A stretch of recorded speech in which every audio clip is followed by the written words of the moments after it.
Assalamualaikum warahmatullahi wabarakatuh. Iki ngaji santai-santai nama muhasabah. Muhasabah itu kalau Kiai Jawa maknani itu ngoreksi diri sendiri. Jadi menghitung diri sendiri. Ini pas bidang yang saya tekuni tadi karena Habib Ahmad yang minta kemarin sama ibu saya dari Indonesian Power itu. Ibu Lia, saya turutin sekaligus saya sambil belajar terus tentang muhasabah. Dalam konteks Indonesia, muhasabah itu sudah jadi perilaku ya. Karena dulu orang tua saya, guru-guru saya kalau ngandani itu, bayangkan kalau kamu jadi dia. Jadi misalnya kita mentang-mentang atasan, otoriter sama bawahan. Bayangkan kalau kamu jadi yang bawahan itu kayak apa? Laukun tamakanah, kalau orang Arab bilang, bayangkan kalau kamu di posisi dia. Makanya guyonannya orang-orang Indonesia itu kan orang ngaramkan judi gitu, bareng dikasih tahu. Tapi yang menang anak jenengan, alhamdulillah. Ternyata ngaramkan itu karena ada anaknya. Kalau anaknya yang menang ya seneng. Meskipun itu guyonan, tapi saya punya padanan itu dalam kitab hikam.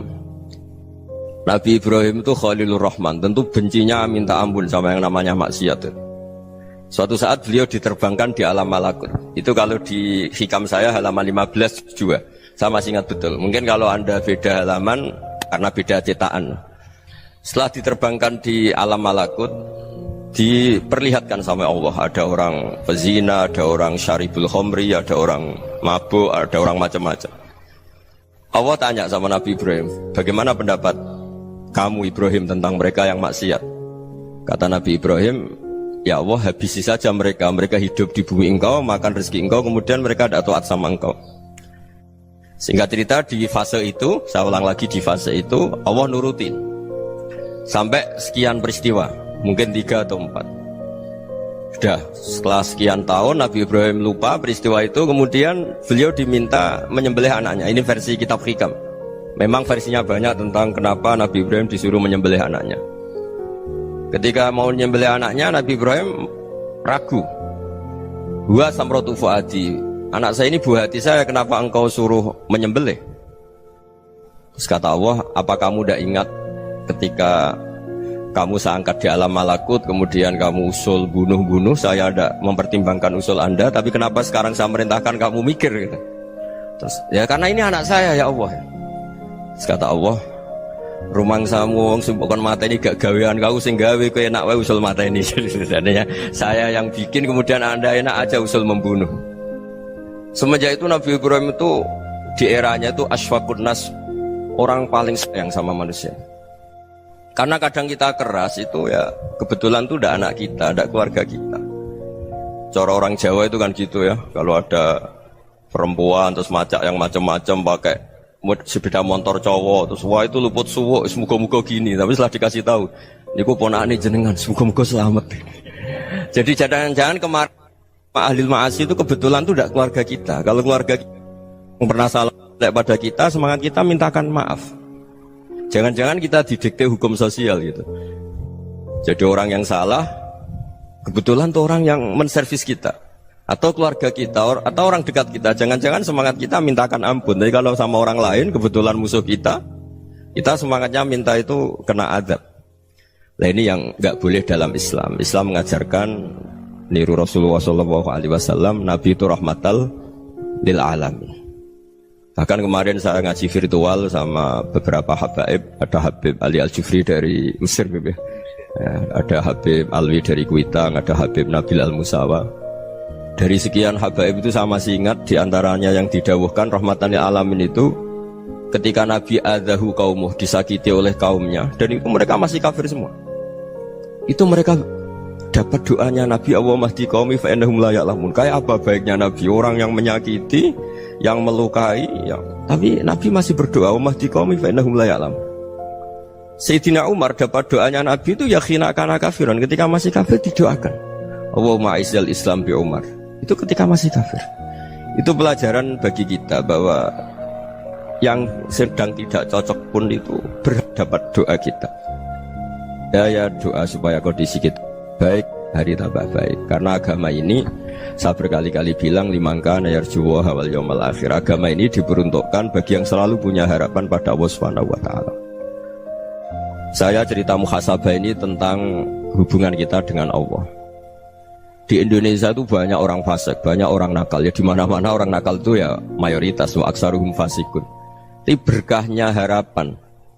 Mungkin saya kira nakal sok benda, mungkin saya kira sholat sok ben sholat, mungkin sekarang belum sakhok, belum dermawan, suatu saat dermawan. Barokahnya itu kefasikan ini dianggap sementara, sedang fasik, sedang tidak benar. Karena kiai-kiai kita, para guru-guru kita, para habaib utamanya itu mesti bilang semoga husnul khotimah. Nah barokahnya doa itu, semoga husnul khotimah itu menjadikan satu pola sosial. Yang sedang fasik ini masih diharapkan jadi lebih baik, jadi lebih. Sehingga kita tidak ngambil sikap ekstrim, yang ingin menghabisi atau ingin mengadili, tidak. Karena selalu kita punya harapan. Dan agama ini limangka nerjuwa wal yaumal akhir. Bayangkan dulu kalau yang nakal itu anak kamu. Pasti kamu nggak ingin kan langsung dapat azab, dapat apa. Padahal kita semua jadi tokoh ini abul kulli, bapak dari semuanya. Sehingga ketika Rasulullah SAW jalan-jalan kemudian melihat perempuan sedang menyalakan api. Kalau apinya mati ditiup, anaknya dijauhkan. Nanti kalau sudah jauh dari api, anaknya digendong lagi. Terus kata Rasulullah, matur ke semua sahabat, Aro'aitum anna hadih tarihatan waladaha alan nar. Apa kamu berpendapat bahwa perempuan ini akan melemparkan anaknya ke neraka?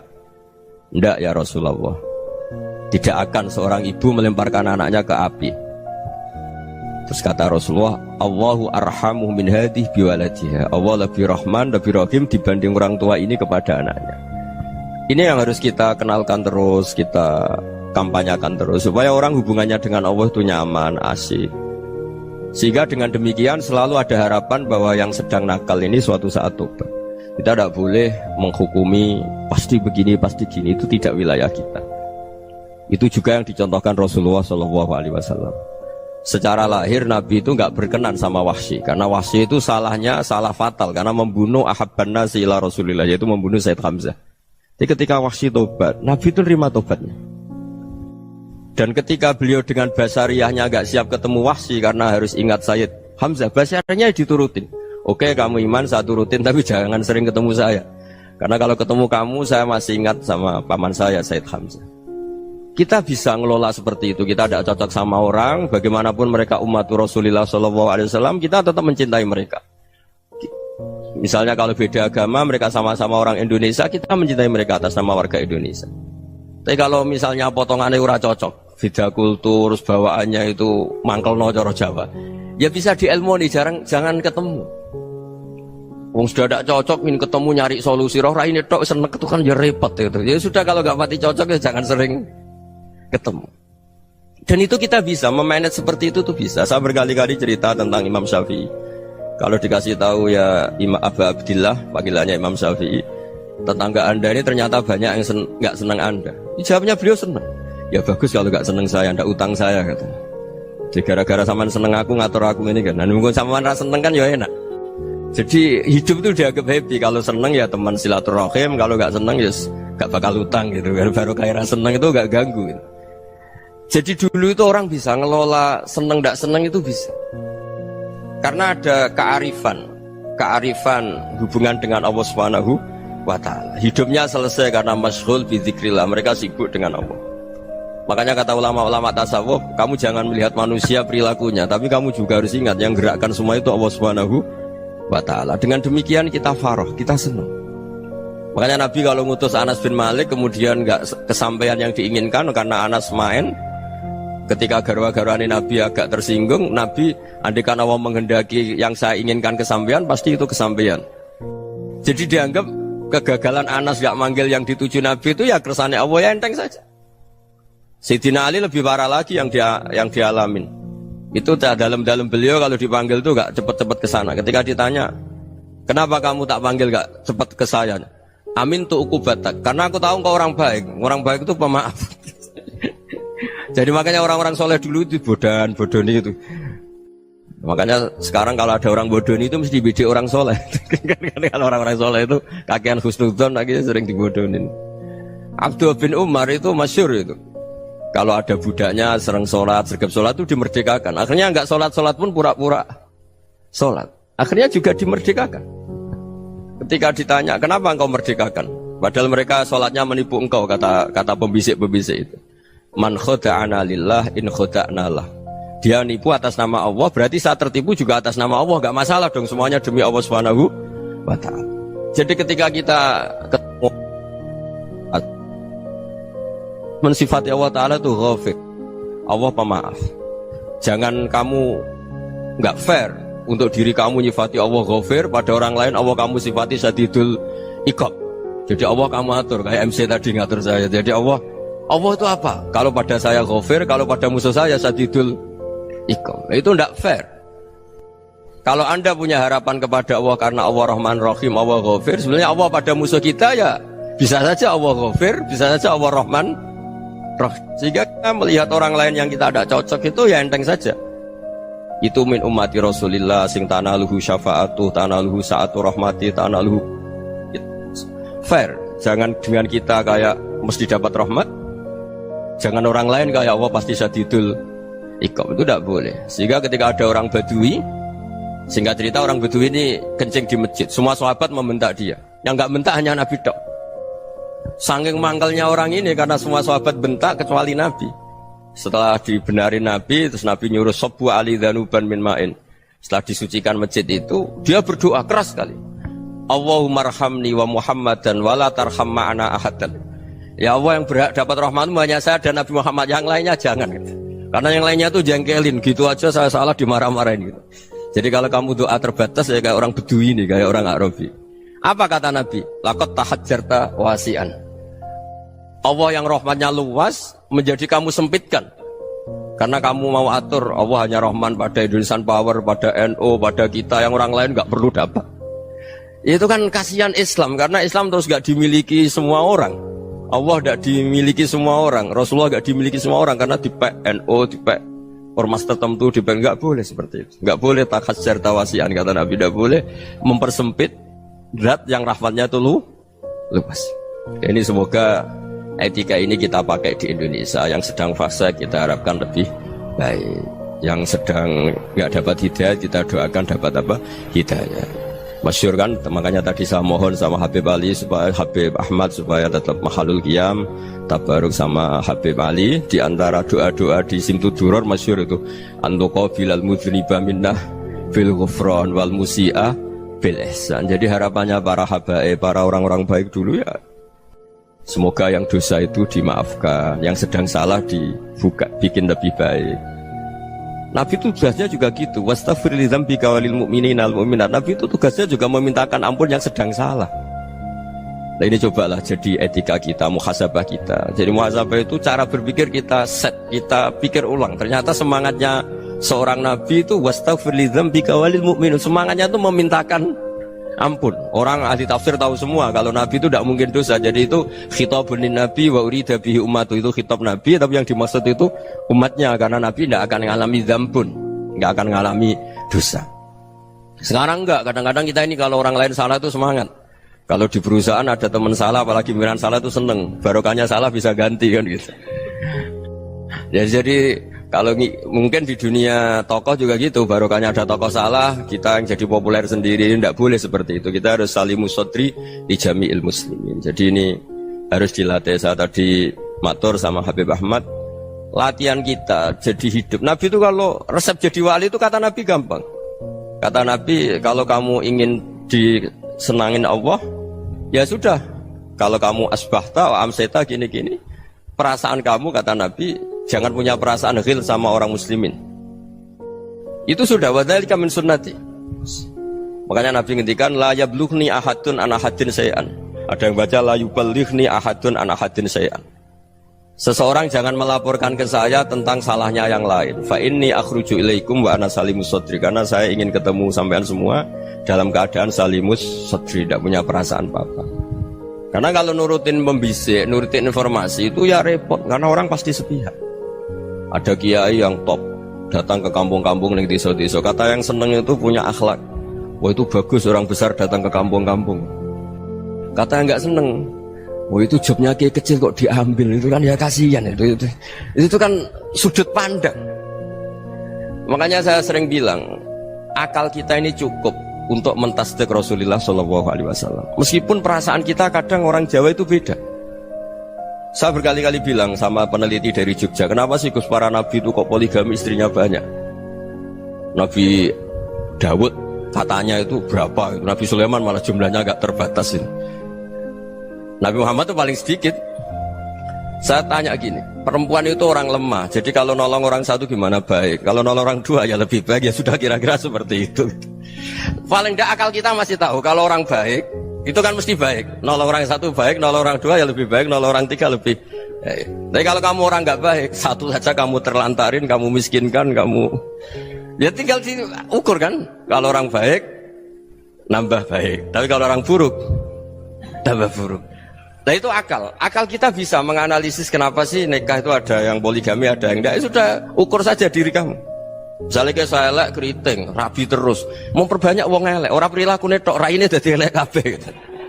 Tapi nak kowe ku ganteng, alim, ganteng, sugih, anake ganteng-ganteng, berhubung kowe saleh ahli swarga kabeh, mertua yo bangga karena karir kamu meyakinkan. Ini mertua kamu aja gak bangga mau nambah. Ipar gak bangga, mertua gak bangga, desa kamu yang kamu wayai juga gak beda dengan Nabi ketika nikah Juwairiyah itu nggak ada pernikahan sebarokah Nabi dengan Juwairiyah itu Azharu Rasulillah. Di situ habis perang banyak tawanan gara-gara jadi besanya Nabi langsung dibebaskan semua karena Azharu Rasulillah. Sekarang besanya Kanjeng Nabi. Dulu Abu Sufyan mangkalnya bukan main sama Nabi gara-gara putrinya dinikah terus langsung jadi. Kalau kamu kan enggak, nikah satu, nikah lagi, satu kampung musuh kamu karena istri pertama ya cemburu, yang kedua agak bangga. Wah itu selesai itu di dunia wal akhirah. Maksud saya nganalisis Islam itu harus pakai akal. Dan akal yang dipakai, ini saya bawa ke kitab Ihya, adalah pikiran-pikiran para ulama. Makanya ketika Imam Ghazali ketika ditanya fakaifa bi muslimin fasikin asawwaha fi jami'i amri, kalau kalian ketemu orang fasik, orang Islam tapi fasik, perilakunya nggak ada yang benar. Kata Imam Ghazali jawabnya lucu, aneh. Mamin muslimin illa wa islamuhu ta'ah. Tidak ada orang Islam kecuali dia mau Islam, membenarkan Allah dan Rasul itu sudah taatnya dia. Kok kamu tidak bisa melihat taatnya dia? Dia pikirannya kan ini pemabuk, ini tukang apa. Tapi kata Imam Ghazali, sebenarnya kamu masih bisa berpikir positif. Mamin muslimin illa wa islamuhu ta'ah. Tidak ada seseorang Islam ketika dia milih Islam itu pasti ada taatnya, yaitu tasdik pada Allah dan tasdik kepada Rasulullah SAW. Jadi dengan pola seperti itu, maka di antara guru-guru kita yang modern ya di era Mbah Maimun, di sini ada Habib Ahmad, Habib Salim, syair yang sering dibaca beliau adalah ada orang munajat sama Allah. Ini cerita munajat. Itu orang itu ngendikan gini, ana muznibun, ana mukhtiun, ana asi, huwa rahimun, huwa ghafirun, huwa afi. Ya Allah, saya mukhti, saya orang yang salah. Ana muznib, saya orang yang dosa. Ana asin, saya sering maksiat. Tapi engkau ya Allah, engkau ghafir, pemaaf. Engkau rahim, maha pengasih. Engkau afin, yang mudah memaafkan. Kata orang ini, ya agak kurang ajar, tapi saking senengnya sama Allah. Qobal tuhunna salasatan bisalasat. Ya gini saja ya Allah, sifat engkau diadu dengan sifat saya. Engkau Tuhan, Gusti, nggak boleh kalah katanya. Terus wasatah liban ausofu ausofi, dan engkau pasti pemenangnya gitu. Jadi ada orang rayu Allah dengan cara seperti itu ya ada ya. Saya ini manusia, salah saya banyak. Engkau ampunannya banyak. Engkau Tuhan, Gusti, nggak boleh ampunan Anda, ampunan engkau kalah dengan salah saya. Nggak boleh Tuhan kok kalah. Jadi untuk supaya orang punya harapan gitu. Banyak juga wali-wali yang jadab ketika datang ke makam Rasulullah SAW. Itu kalau dongo ya agak kacau sebetulnya, cara syariat agak kacau. Ya Allah, engkau punya dua pilihan. Jika engkau menjadikan saya soleh, surah habibuk, yang senang kekasihmu, yaitu Rasulullah SAW. Tapi jika engkau menjadikan saya fasik, surah adubuk, yang senang itu setan. Monggo jenengan mau menyenangkan kekasih jenengan, mau menyenangkan musuh jenengan, monggo.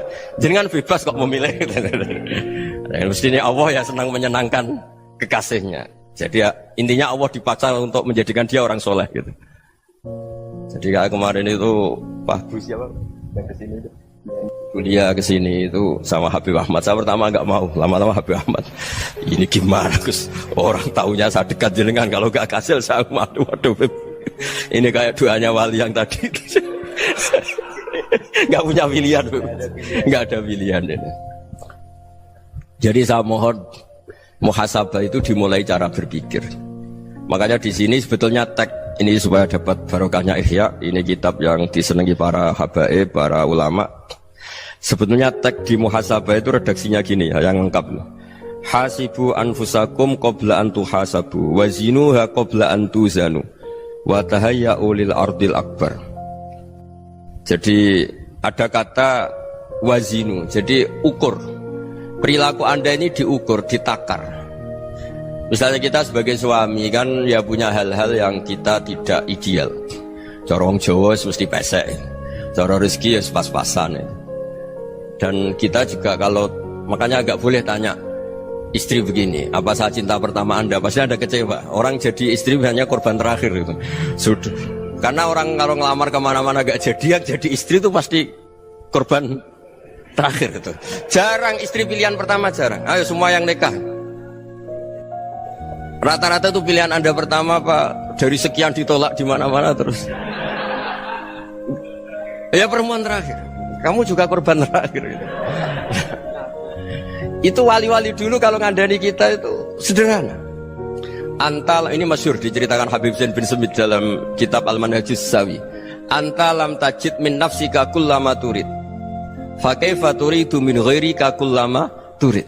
Kamu yang ingin ideal saja kamu tidak menemukan pada diri kamu untuk menjadi ideal. Kamu kan ingin ganteng, ingin punya uang banyak, ingin perilaku Anda sempurna. Anda saja yang punya keinginan tidak bisa mewujudkan keinginan Anda sendiri. Fakaifa turidu min ghairika ma turid. Jadi antalam tajid min nafsika kullama turid. Fakaifa turidu min ghairika kullama turid. Kamu yang punya keinginan saja. Misalnya saya ingin punya uang banyak, perilaku saya selalu benar, gak pernah salah. Loh, saya yang ingin saja dengan diri saya gak bisa untuk benar terus. Kok kamu berharap orang lain selalu benar? Jadi antalam tajid ya sama. Kalau kamu menuntut istri kamu itu ramah, neriman, apa kamu neriman sama wajah istri Anda gitu? Engkau ya pola neng dindi jajaki sana jajaki sini, kamu sendiri tidak tahu apa. Jadi itu nasihat yang luar biasa. Antalam tajid min nafsika kullama turid, fa kaifa turidu min ghairika kullama turid. Kamu mau menghormati semua orang? Tidak mau kan? Kemudian Anda berharap semua orang menghormati kamu. Kamu tidak ingin kan orang lain semua menghujat kamu. Sementara kamu enak aja menghujat orang lain. Makanya Rasulullah SAW luar biasa ketika bikin kaidah sosial. Apa la yu'minu ahadukum hatta yuhibba li akhihi ma yuhibbu li nafsi. Jadi kalau ukuran iman itu sederhana. Kalau sesuatu itu baik, nyaman bagi Anda ya bayangkan itu pada teman Anda. Misalnya Anda bangun tidur sudah acak-acakan, gak punya uang, utang jatuh tempo, kan gak ingin ketemu orang. Ya kamu jangan bertamu ke jenis ini karena dengan kamu yang alami juga gak siap ketemu orang. Makanya ada Habib Alim itu dilapuri sama seseorang. Beb, dulu teman saya itu ketika saya kaya itu sering main ke saya. Setelah saya miskin, mereka tidak main ke saya. Kata Habib itu bagus, sunnah Allah begitu itu bagus. Coba kalau kamu dulu kaya, teman kamu main kan kamu gaya. Di rumah ada makanan, bisa hormat tamu. Setelah kamu miskin jadi buruh manol di pasar atau buruh bikin boto, teman kamu datang, malu enggak kamu? Mendingan enggak datang gitu. Akhirnya baru, oh ya alhamdulillah kalau gitu. Loh iya kan dulu teman kita datang, kita ada Alphard, istri cantik, rumah bagus. Lah kita miskin, buruhnya orang pas dibentak-bentak, teman kamu udah datang. Milih datang apa enggak kalau setelah kamu jatuh? Enggak kan? Jadi barokahnya ilmu itu terus. Ya, tapi kadang-kadang orang tuh, wah setelah saya miskin teman-teman enggak kasih ke sini. Ya kalau kamu sudah jatuh, teman-teman kamu ke situ jadi tontonan. Ya mulai sekarang cara berpikir itu dirubah. Dulu yang namanya kiai itu kalau diundang orang itu ya agak-agak senang. Semenjak saya itu agak rubah. Mengundang kiai, ngatur kiai itu tak haram-haramkan ya ada lumayan lah sekarang itu sudah mulai agak beretika.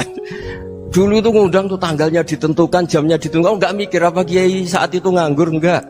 Punya wadifah, enggak. Dia milih tanggal yang dia nganggur, enggak mikir pas itu kiainya nganggur apa, enggak. Ya saya hanya cerita aja, kamu tersinggung ya monggo, boten ya monggo itu kan. Jadi saya mohonlah supaya tadi saya juga matur ke Habib Ahmad. Jadi untuk orang merasa ikut sunnah Rasul itu gampang sekali kata Sayyid Muhammad.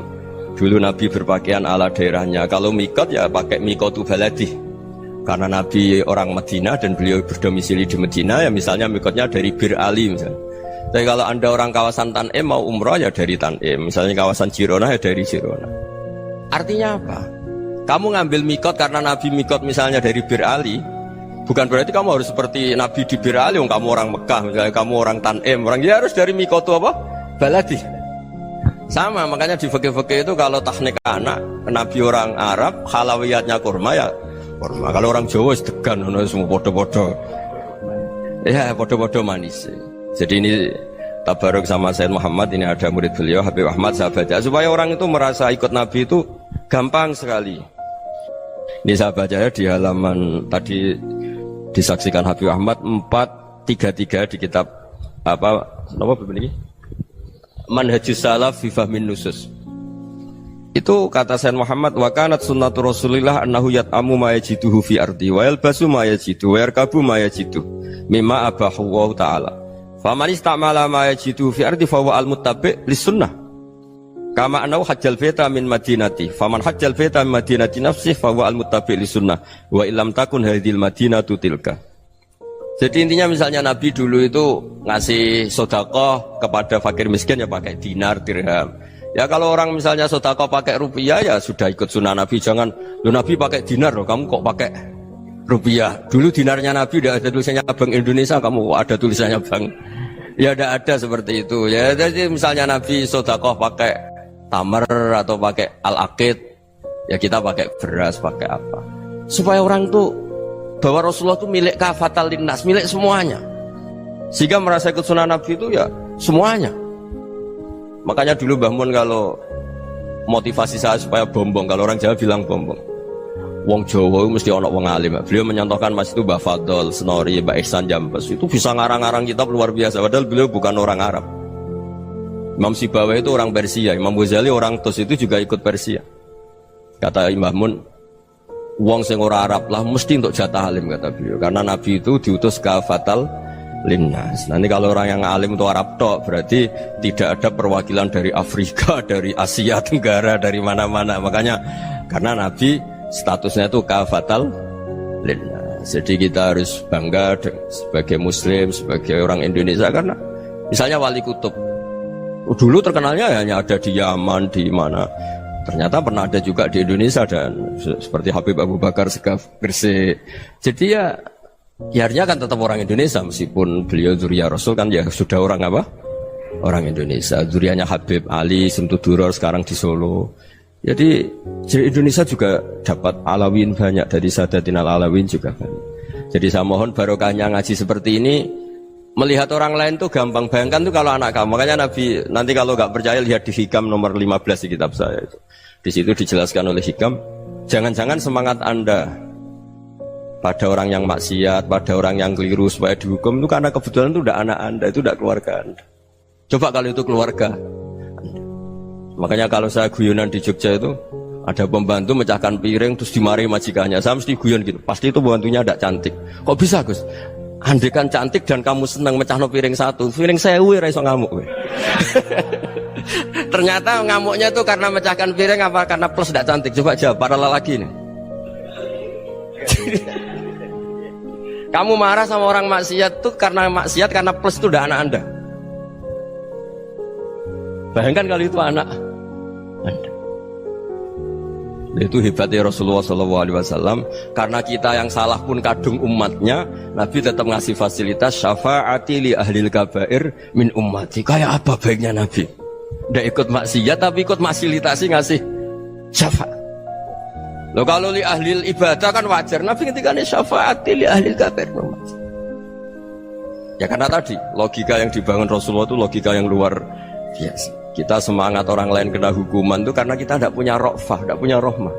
Coba kalau Rasulullah yang bil mukminina raufur rahim. Semangatnya itu mendoakan supaya tobat, mendoakan diampuni. Dan itu juga yang diperintahkan oleh Allah Subhanahu wa taala, wastaghfir li dzambika walil mu'minina wal mu'minat. Ya semoga barokahnya ngaji ini, barokahnya Habib Ahmad, barokahnya Maulid Simtud Duror, barokahnya semua kitab madaih, tiba berjanji semuanya, barokahnya Ikhya, barokahnya Said Muhammad, barokahnya guru kita semua, Mbah Maimun, bapak saya. Kita ini ngikuti manhaj, ya, ngikuti apa? Manhaj. Saya sering didhawuhi Mbah Mun, kenapa ihdinas siratal mustaqim bukan siratoka, bukan jalan engkau ya Allah? Karena Allah itu nggak bisa kamu tiru. Allah itu tidak tidur, tidak makan, tidak kesel, tidak capek. Yang bisa ditiru itu siratal ladzina an'amta alaihim. Yang bisa ditiru manusia ya niru manusia. Karena Allah itu tidak bisa ditiru. Makanya ihdinas siratal mustaqim siratal ladzina. Dan niru siapa? Niru guru-guru kita. Termasuk niru cara pandang. Jadi misalnya ada orang awam di rumah itu hanya delok reng, delok tikus liwat, itu kan kayak nganggur. Kok ora tahajud malah mendelok reng. Melihatnya jangan gitu. Huwa tarokal ma'asiyah. Dia di rumahnya ndak dugem, ndak kemana-mana. Dia berarti malam itu tarkul ma'asi. Tidak nyopet, tidak garong, tidak ke tempat maksiat. Susahnya apa sih husnudzon? Jadi jangan lihat huwa tarkut tahajud, huwa tarokat tahajud, wa taroka qiyamal lail. Oke ya, namanya orang begitu ya tidak tahajud, tidak qiyamul lail. Tapi susahnya apa sih kamu bilang huwa tarokal ma'asiyah? Dia juga meninggalkan maksiat, dan tarkul maksiat itu tuh ibadah. Supaya orang tuh gampang lah husnudzon sama orang muslim. Ini orang mukmin, orang yang luar biasa. Di mata Allah itu orang yang luar biasa. Kayak tadi Imam Ghazali, kalau saya ketemu orang muslim kemudian dia tidak pernah baik, gimana? Kata Imam Ghazali, ma min muslimin illa wa islamuhu ta'ah. Tidak ada orang Islam ketika dia mentasdihkan Allah dan Rasulullah, berarti dia juga punya taat. Ya ini latihan saja, sing iso nglakoni Habib Ahmad kula namung cerita mawon. Kula cerita secara akademik, saya punya kitab, saya baca, dan alhamdulillah kita paham barokahnya para guru, dan supaya terbiasalah. Sebaik-baiknya ibadah husnudzon billah wa husnudzon bil mu'min. Soal tidak cocok ya diilmoni tadi ya, namanya nggak cocok ya jangan sering ketemu. Seperti Rasulullah SAW, beliau karena sangat mencintai Said Hamzah, ketemu orang yang pernah begitu sama Said Hamzah ya beliau secara basyariah tidak siap. Tapi beliau secara cara bahasa sekarang, secara profesional, kalau beliau seorang nabi dan harus menerima tobatnya siapapun ya diterima.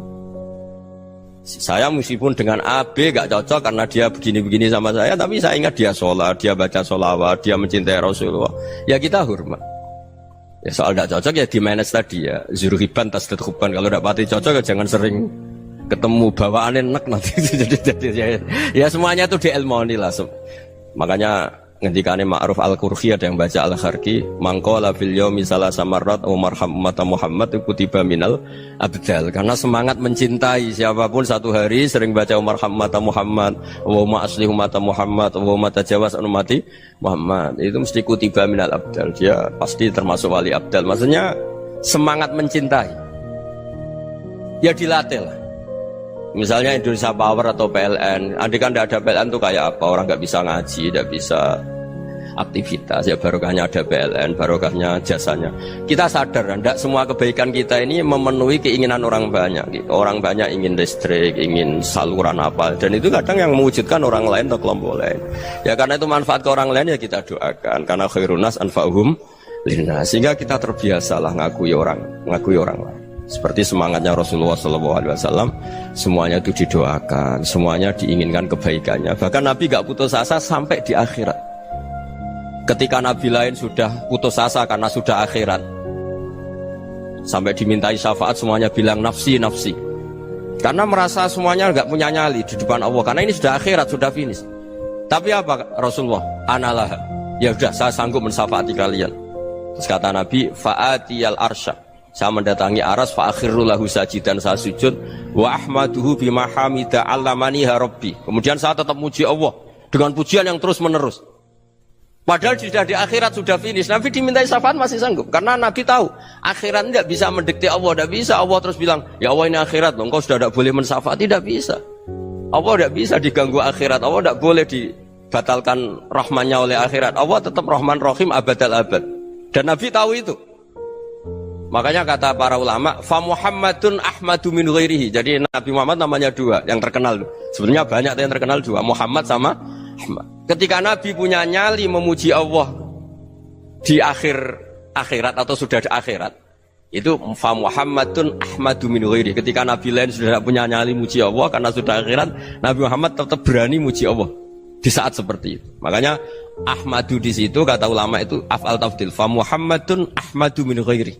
Kanjeng Nabi lebih memuji Allah di saat yang Nabi lain sudah tidak punya nyali untuk muji Allah di saat itu. Makanya kata Nabi fa akhiru lahu sajidan wa ahmaduhu bi mahamida 'allamaniha rabbi. Akhirnya setelah lama gitu terus Allah ngendikan ya Muhammad irfa' ra'sak wasal tu'tah wasfa' tusyaffa. Sudah Muhammad, angkat kepala kamu minta apa saya turutin, dan kalau kamu ingin mensyafaati umatmu saya beri hak napa? Syafaat. Nah, semoga semangat itu juga menjadikan kita munajat bahwa rahmat Allah tidak terbatas, harapan juga tidak terbatas. Mungkin yang sedang nakal ya kita katakan sedang, jangan terus kamu pastikan wah ini mesti suul khotimah, mesti tidak orang baik. Ndak, agama ini liman kana yarjuwa wal yaumal akhir, selalu bagi yang punya harapan. Ya, mugi-mugi dapat barokah semua. Mantu dengan kata wassalamualaikum warahmatullahi wabarakatuh.